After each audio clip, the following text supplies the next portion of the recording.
Hello, moi c'est Chloé du compte Upcyclo et sur ce compte on parle couture, tuto, crochet et slow fashion en général. Aujourd'hui on parle tuto couture avec mon pantalon préféré de ma garde-robe. J'ai nommé ce pantalon à rayures, à jambes larges et cintré à la taille. Le pantalon c'est vraiment la pièce maîtresse que j'adore reproduire. J'en ai au moins 5-6 que j'ai déjà fait toute seule. Et franchement c'est pas difficile, on pourrait croire avec la fermeture éclair, le bouton etc. Mais franchement si on suit les étapes, tout va bien. Donc je vais vous montrer pas à pas comment je fais mes pantalons et j'espère que la vidéo vous plaira. Pour coudre un pantalon, il va falloir pas mal de tissu. Donc je te conseille de prendre un pantalon à toi que tu veux dupliquer, de le plier en deux et de voir si sur ton tissu tu peux le mettre 4 fois d'affilée.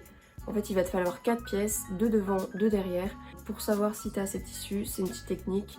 Comme ça, t'as pas besoin de mesurer et on est parti. Après le tissu, on va avoir besoin d'une fermeture éclair. Moi je prends 20 cm à peu près. Après, je te conseille toujours de prendre ton pantalon préféré, de mesurer la fermeture éclair qu'il y a dessus. Comme ça, tu sais que tu rentres dedans. Et le dernier ustensile dont on aura besoin, c'est un bouton. Alors là, n'importe quel bouton fera l'affaire, c'est en fonction de vos goûts. Moi, je vais prendre un bouton noir, je pense, pour aller avec ça. Mais on verra tout à l'heure. Première étape, j'ai plié mon tissu en deux. Et là, j'ai aussi plié mon pantalon en deux. D'abord sur l'endroit. Et ce qu'il faut bien faire attention à faire, c'est de sortir au maximum l'entrejambe. Donc là, c'est la couture, donc voilà.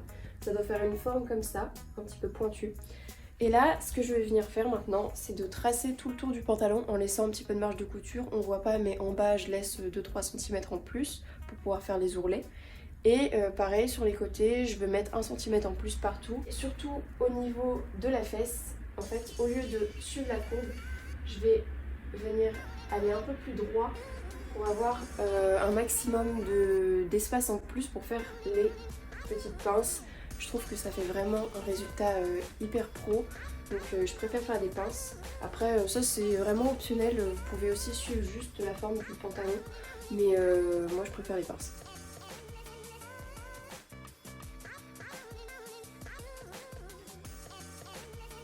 Pareil que pour le reste du pantalon, pour la ceinture, on prend aussi 2 cm de marge de couture en plus pour pouvoir coudre tout à l'heure la ceinture. Maintenant que le devant est fait, on va faire exactement la même chose. Donc je prends mon pantalon, je le plie en deux, mais sur l'envers cette fois. Je sors la partie fesse du pantalon au maximum. Là, elle est un petit peu plus loin encore. Voilà. On plie sur toute la longueur.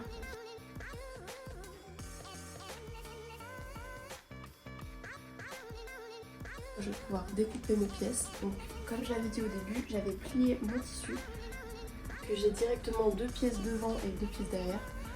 Après vous pouvez aussi le faire à plat et faire 4 fois la découpe, mais ça va beaucoup plus vite quand tu plies.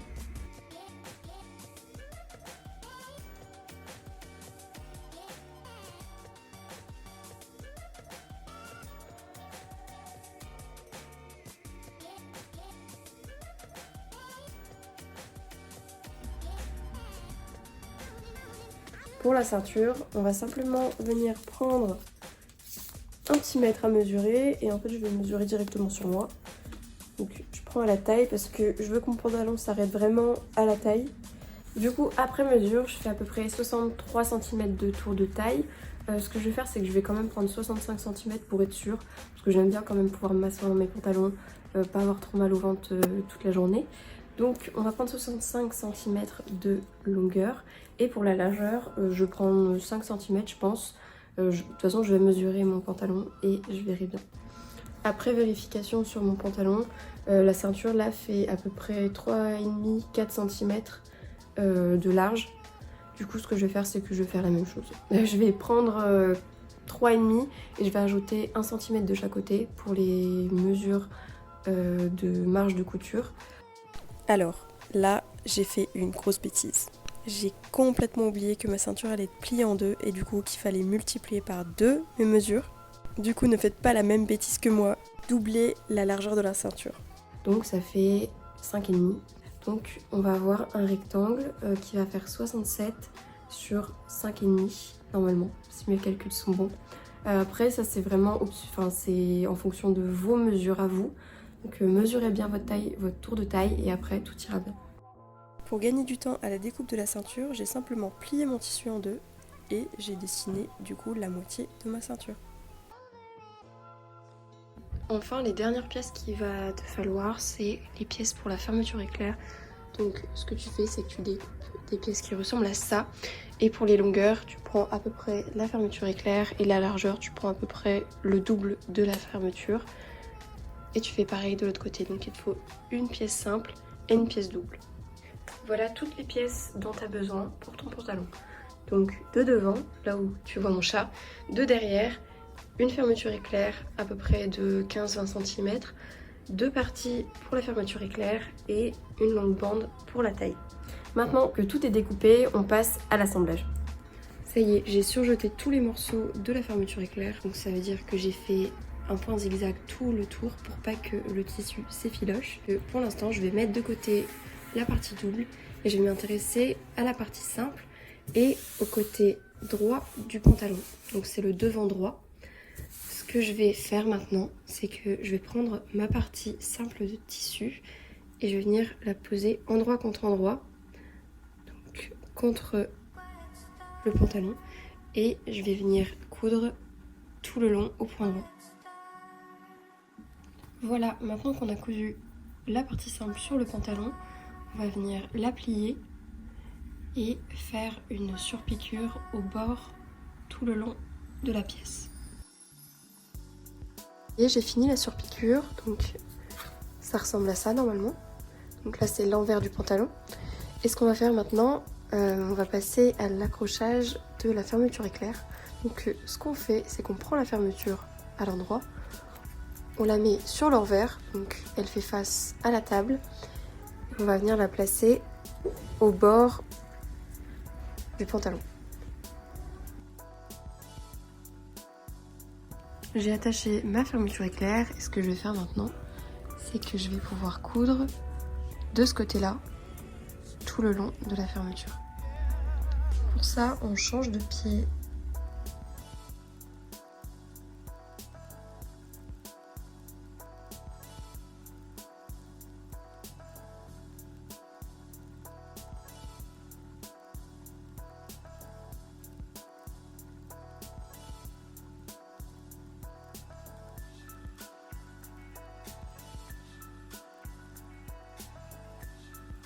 Sur les pantalons ou sur les jeans, il y a toujours une surpiqûre de décoration à l'extérieur de la fermeture éclair.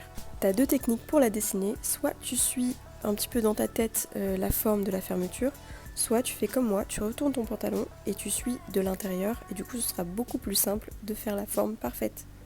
Attention quand tu arrives à la fin de la fermeture à bien remonter la partie gauche de la fermeture parce que ça on va la coudre tout à l'heure sur l'autre partie.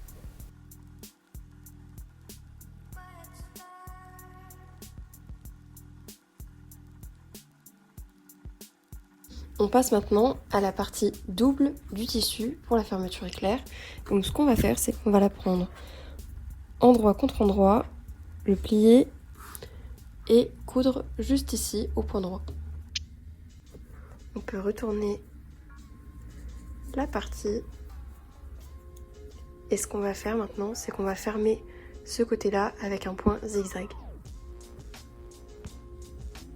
On va venir attacher le morceau juste ici en fait et on va coudre au plus proche avec le pied spécial fermeture éclair toujours jusqu'au bout.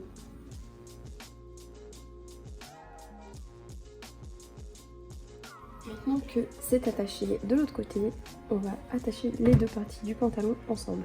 On va les mettre l'un contre l'autre et on va faire une petite encoche juste là où se termine le zip. Donc ici. Et en fait, ça va permettre après de pouvoir plus facilement plier le tissu pour pouvoir l'accrocher juste après.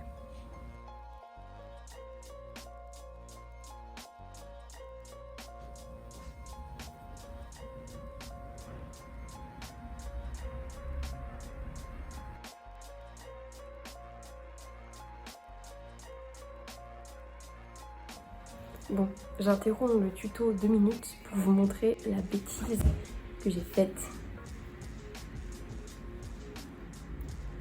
J'ai voulu repasser le tissu, sauf qu'en fait, il se repasse pas, il crame. Du coup, toute l'entrejambe a fondu.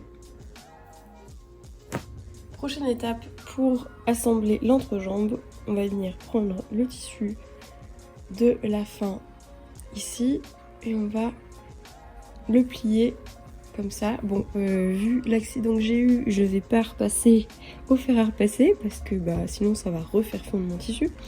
Mais je vais le mettre comme ça le plus plat possible. Et en fait, je vais faire la même chose de l'autre côté. Donc ça, c'est l'autre entrejambe.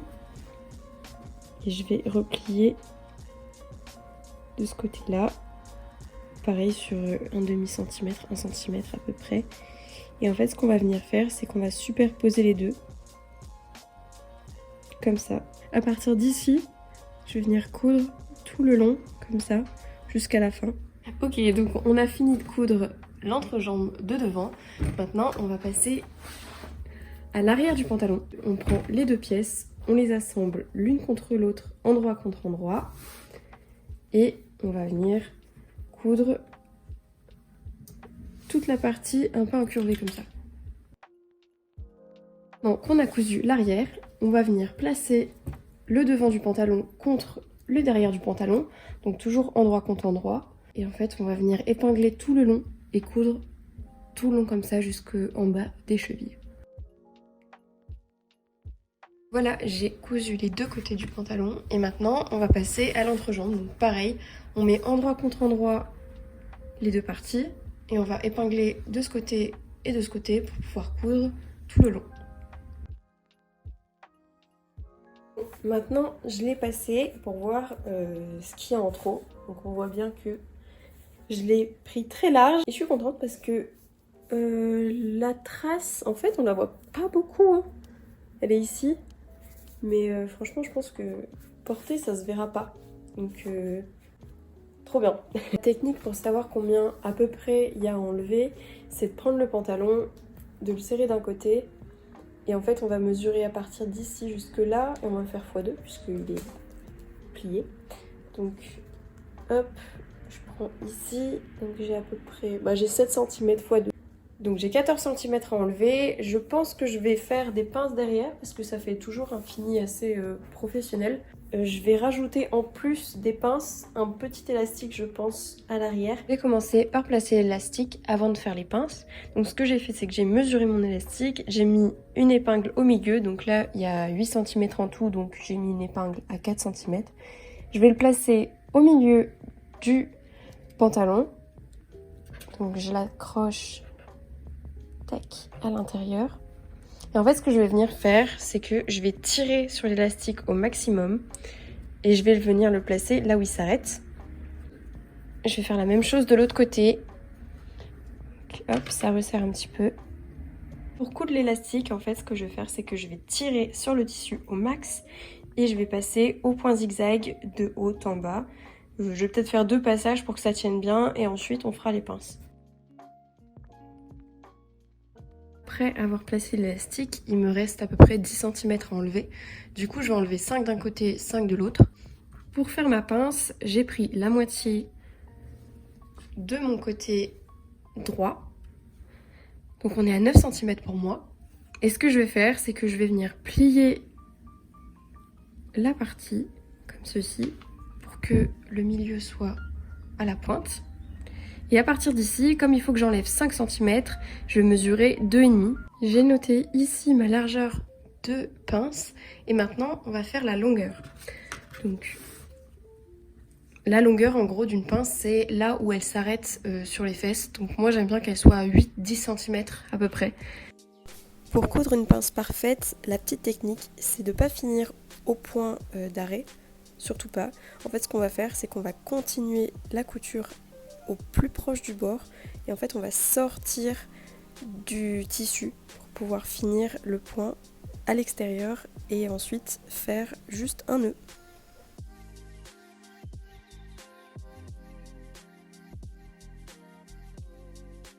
Alors, Moment de vérité. Bah franchement ça va, mais j'ai encore assez de marge quand même devant. On voit pas bien, mais je dois avoir genre 5 cm en trop. Donc finalement je vais quand même faire des pinces devant, des toutes petites, mais comme ça je serai beaucoup plus cintrée et ce sera plus joli. Ça y est, j'ai fini toutes mes pinces devant et derrière. Maintenant je vais passer à la ceinture. Donc pour la ceinture ça va être vraiment hyper simple. J'ai découpé un petit peu plus grand que le tour de taille que j'ai sur le pantalon. Et maintenant ce qu'on va faire, c'est qu'on va trouver l'endroit, donc c'est celui-ci. Je vais d'abord venir le plier au bout et coudre juste là et faire pareil de l'autre côté. Ça y est, maintenant je retourne les bords.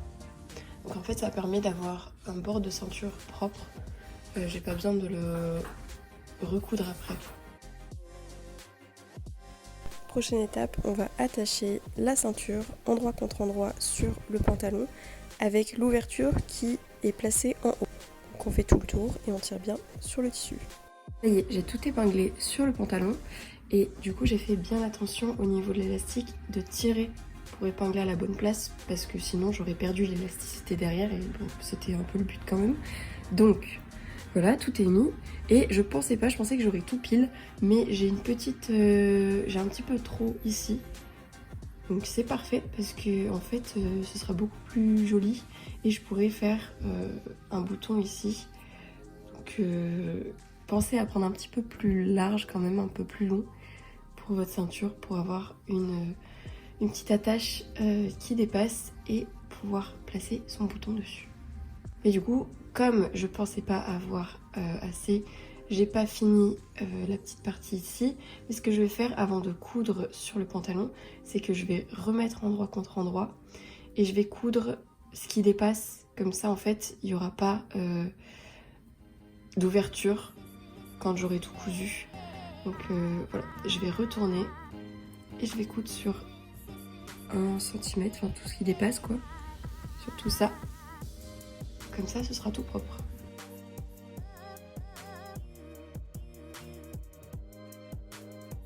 Dernière étape, on va coudre tout le long du pantalon. Arrivé ici, je vais coudre au point zigzag pour l'élastique, mais sinon tout le long, je vais utiliser un point droit.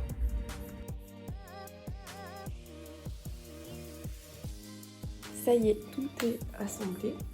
Donc maintenant, ce que j'ai à faire, c'est de mettre une petite attache ici pour finir le pantalon. Donc normalement, vous m'auriez dit, on va faire une boutonnière et ce sera parfait. Sauf que ma machine a décidé de ne plus jamais coudre de boutonnière correctement. Donc à chaque fois que j'essaye de faire une boutonnière, ça détruit mes projets. Donc maintenant, j'ai retenu la leçon. Et ce que je fais quand je veux finir un pantalon, c'est que je mets un petit crochet comme ça à l'intérieur. Donc en fait il sera cousu ici et ici, ce sera fermé comme ça. Et pour rendre le truc un peu plus esthétique, je vais rajouter un faux bouton qui sera cousu ici. Tadam, le pantalon est terminé, vous avez un super pantalon à votre taille. Je sais pas ce que vous en pensez, mais moi je trouve que les détails font toute la différence. On dirait vraiment un truc cousu par un pro. Je vous avais pas montré, mais il faut juste finir avec des ourlets en bas des chevilles. Et voilà, je vous laisse crâner avec votre nouveau pantalon. Voilà, le tuto est terminé. J'espère qu'il vous a plu et que vous allez faire vos plus hauts pantalons. En tout cas, n'hésitez pas à me taguer si vous utilisez le tuto. J'attends vos commentaires sur le montage et sur le tuto. Et je vous attends aussi sur les réseaux sociaux, donc Instagram, TikTok, mais aussi ici si jamais vous n'êtes pas encore abonné. Et je vous dis à bientôt pour un nouveau tuto. Bye!